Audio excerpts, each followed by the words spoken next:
Welcome to Season 2 with the Market Mystics, where we discuss and redefine markets, wealth, and trading on Earth as it is in heaven.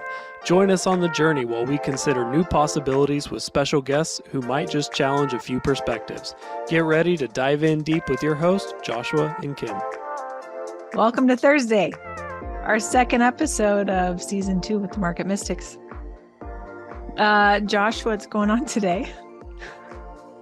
That's funny because right before we pushed record, so you guys may have noticed we have a new intro as voiced by me.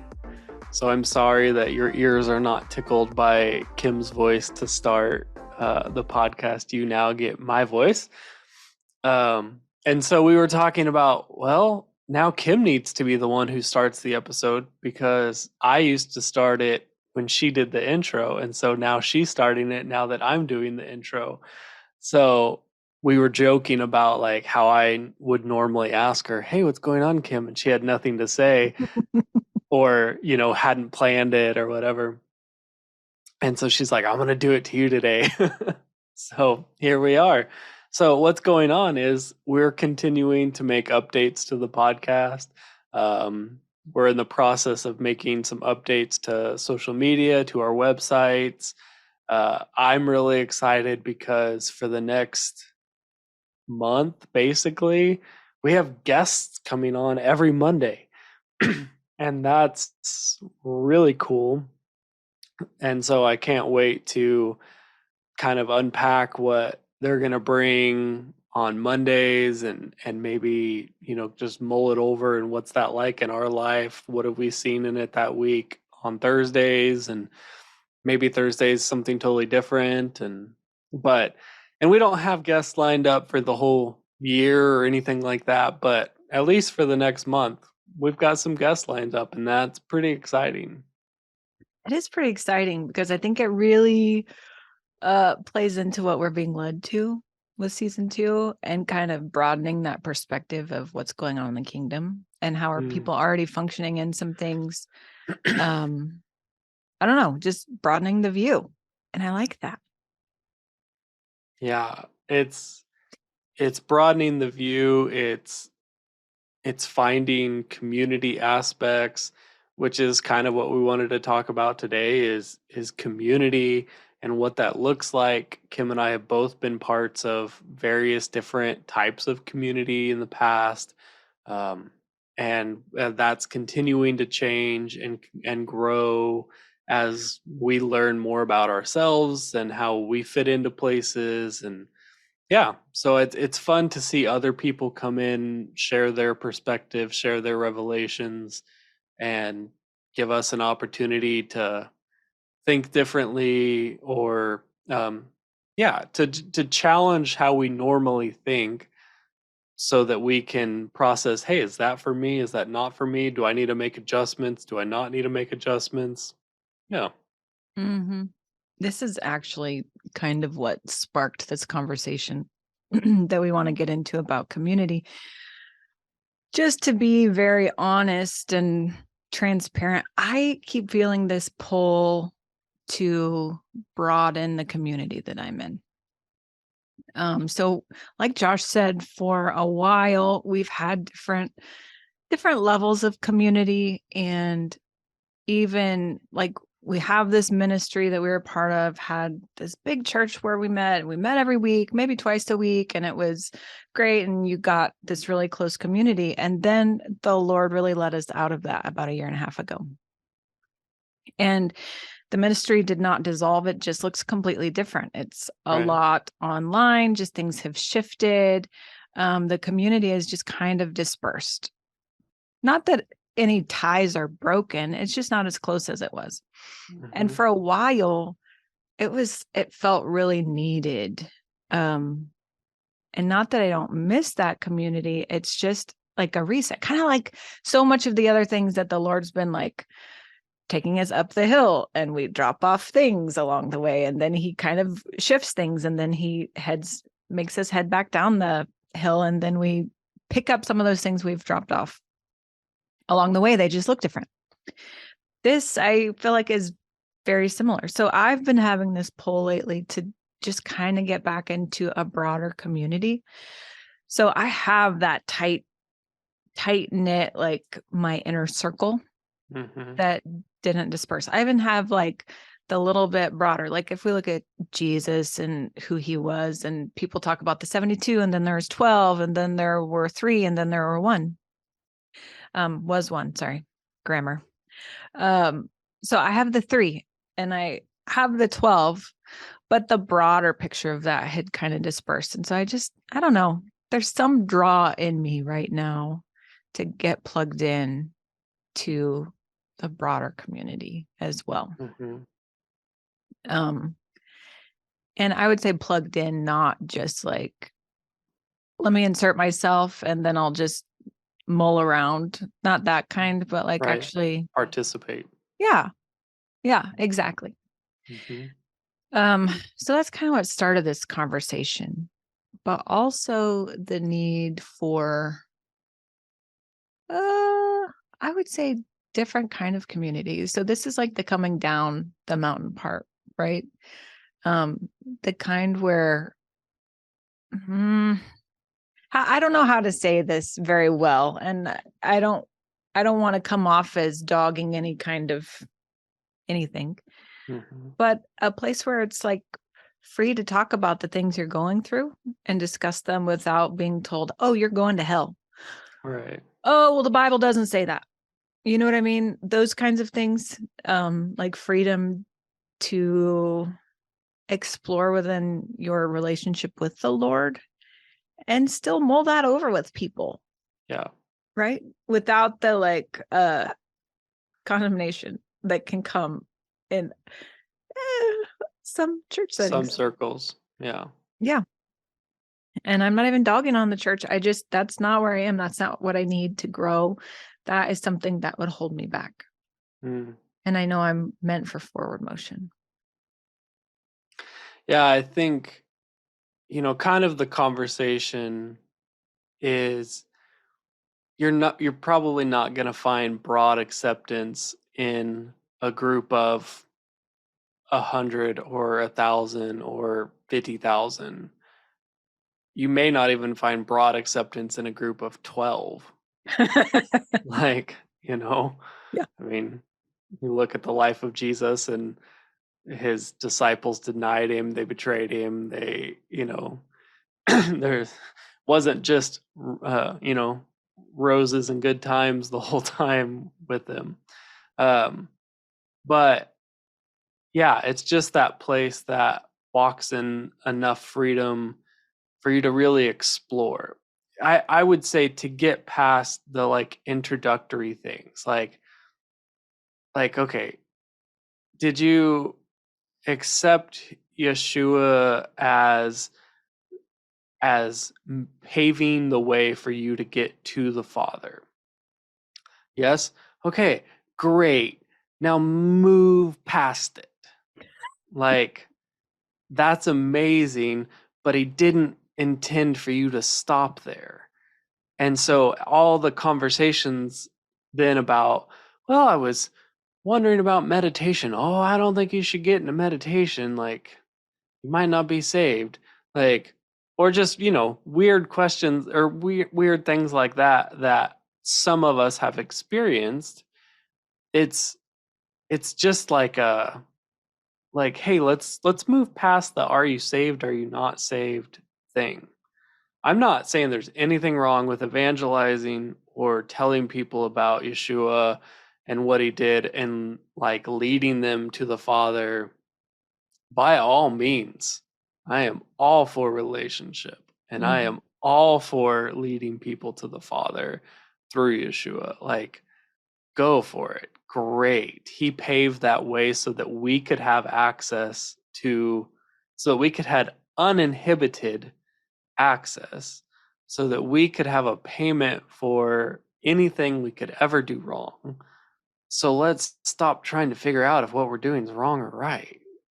And like, or at least in the context of salvation, and start looking at, hey, is this like, what's this doing in my life? What are the fruits of this in my life? Does it need to be there? Does it not need to be there? And let me explore like ways of outworking it. Mm-hmm. Yeah, in freedom, without judgment. Mm-hmm. I think that's really at the root of this conversation. I mean, that's the desire of my heart. I assume it's the desire of your heart. I've come across so many people who just need that freedom to explore Mm, without the condemnation. And I think that's kind of big picture what this season is about. Let's look from other people's perspectives. What are they swimming in? What are they learning? What have they learned, and what wealth of knowledge do they have to share that would benefit the body as a whole? I'm not saying take any of this as gospel. What I'm saying is take it back to the Lord and mull over it with him. He'll confirm, he'll deny, he'll say, this is for you, that's not for you. You may hear it from 10 other people within 10 hours and think, oh, I don't hear from the Lord, except everything is confirming all the things you hear. Those things. mm-hmm. But like, can we have a space where it's okay to do that? It's okay to explore. And again, I love what you said, Josh, without salvation being questioned. Yeah. Yeah, I think that's key in growth. Like, there's these steps in our lives that we take. And I don't think it's helpful to take a step and then constantly be looking back and being like, am I still on that step? Am I still on that step? I don't think that is often beneficial for you. Mm-hmm. And, so one of the things we talked about was in moving past that, what you start to do is you start to walk yourself. Mm-hmm. And when you're walking yourself, you're searching for the direction, you're searching for the path, you're taking steps. If it doesn't work out, you're backing up and taking a step a different direction. Like, you're journeying this, and it isn't being you're not being led every step of the way. And some of the models we have experienced in a variety of faith-based things Mm. have been very hierarchical, where one person gets the revelation that applies to everybody across the board, and you shouldn't question it. And I've seen this in many different things. I'm not exclusively talking about the church, but I think where we're headed, there's going to be a need for you to know how to get the revelation yourself, to bring it to a body and say, hey, this is what I got. And I don't think it's wrong for people to challenge it or to ask questions about it or to discuss about it, because I think ultimately that'll make it like more solid with you. Like, I don't think you should just take revelation that you get and say, well, this is what God said. I'm not ever questioning it. There's so many filters within you. I think it's very unwise to not really weigh what you feel, what you see, what you hear, um, with a group of trusted people. Mm. And they don't need to take it for themselves, but they can help walk that out. They can help ask questions about it. They can help you go deeper with that revelation. But one of the things we talked about was your revelation does not necessarily broadly apply to everybody in your circles. And I've, for a while, affectionately referred to this as baby birding, where you just go places and someone else is like, this is what God told me, you better believe it. And they're just feeding you and feeding you and feeding you from their revelation, but they're not teaching you to get your own revelation. Mm. And this was part of the conversation we had with Mark Wilburn a month or so ago, maybe With longer than legacy. that now. Yeah, it was almost 2 months ago, I think. Yeah. Well, when we were talking about legacy, and he was talking about the way that you get a generational line to really follow something is you give them enough revelation to feed them while they're young, while they're growing. It's kind of necessary to have somebody feed you. Then at some point you got to leave the nest and get your own revelation. um, and you got to teach people to do that.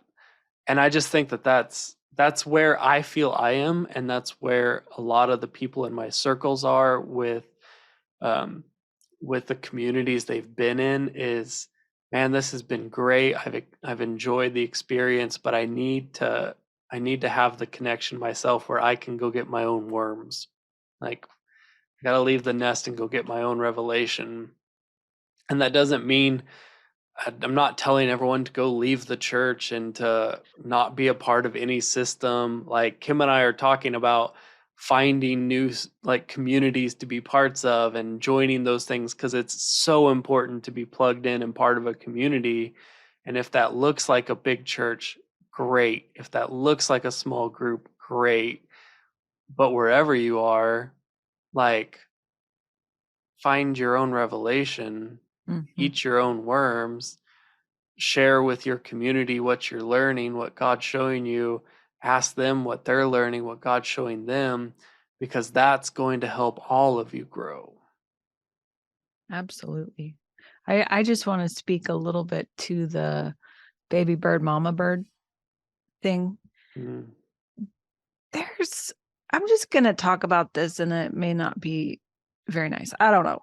Maybe there's like a real issue with idolatry in a lot of faith communities, and looking to a certain person or a certain group of people to feed you their revelation. And it essentially puts them, you're putting them at a higher level than you, and you're putting them between you and God. So instead of taking the gift that Yeshua gave, like when he tore the veil, right? When he became, and he's the way, the truth, and the life, no one gets to the Father except through him. When he became that way, so instead of honoring him for what he's provided, you still put somebody else in between. So he's opened the way. And mm, when you put someone else in between you and the Father, you're essentially, you're creating disconnect, and you're putting that person in a position that the Father was intended to be in. And it is a form of idolatry. Nobody likes to hear it. Nobody likes to hear that, you've made the pastor an idol, except that if mm, you only go to him to hear from God, or you only go to the prophet to hear from God, or you only go to the apostle to hear from God, or whatever it might be, you only listen to the teacher to hear from God, then you're essentially putting someone in the position of who you're actually supposed to be learning from. yeah. And it's totally okay to have people you respect and honor, and you trust their relationships with the Lord. To have those people and have influence from them in your life, it's Hmm. important to have community. But the ultimate authority has to come from the Father, Yeah. And so I'm not trying to be unkind, but I also think sometimes things need to be adjusted a little bit. And sometimes we do those Yeah. things without even knowing it.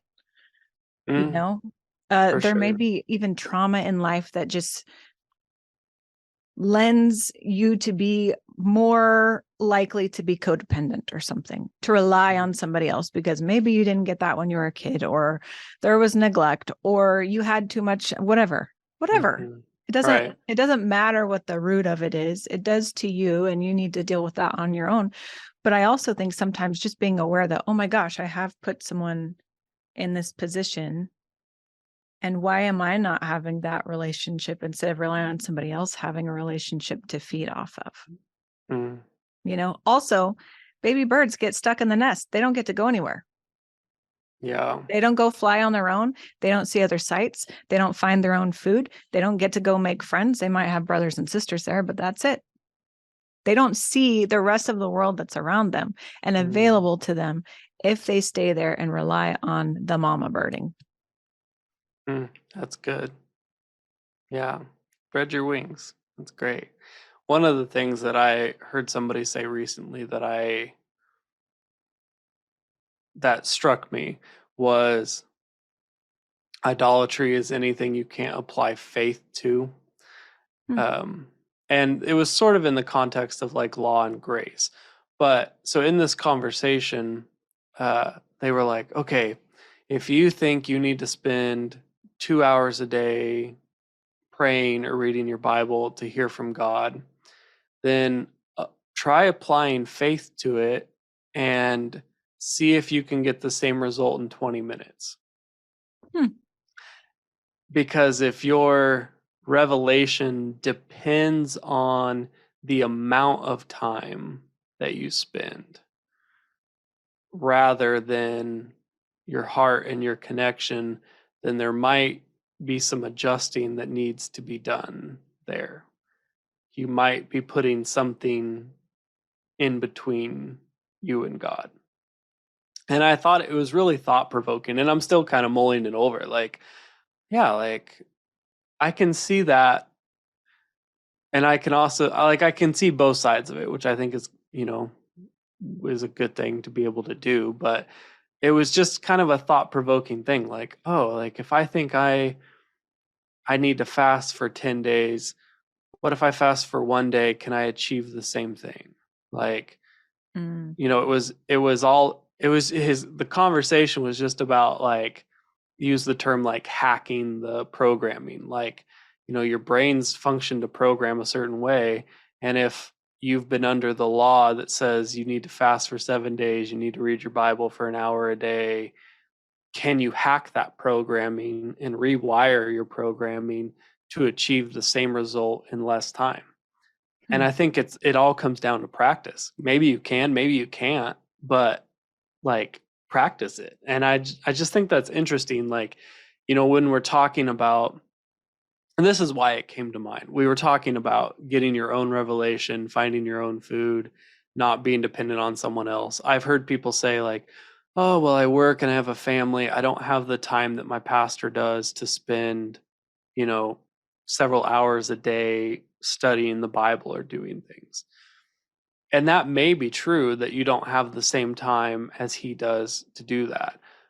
But what struck me about this particular conversation was here was a pastor encouraging people to try to hack the system so that you don't need, 4 hours a day in a Bible study with, all these commentaries and different translations, but it was can you get there quicker? And I thought that was really thought provoking and encouraging for people who are trying to go get their own revelation, because the world needs people to go do things, not just sit on top of a mountain and pray all day. I think that's a good point. Truly, truly. I think that even going back to what I was talking about before, so many times we look at other people's relationships and think that we have to do the same thing to have the same level of relationship or the same depth of knowledge or revelation, when really it is also dependent upon you participating. Right? Yeah. So what one person may go spend 4 hours in meditation and prayer about, you may be able to simply ask and hear in a matter of 5 seconds. Yeah. It's quite possible.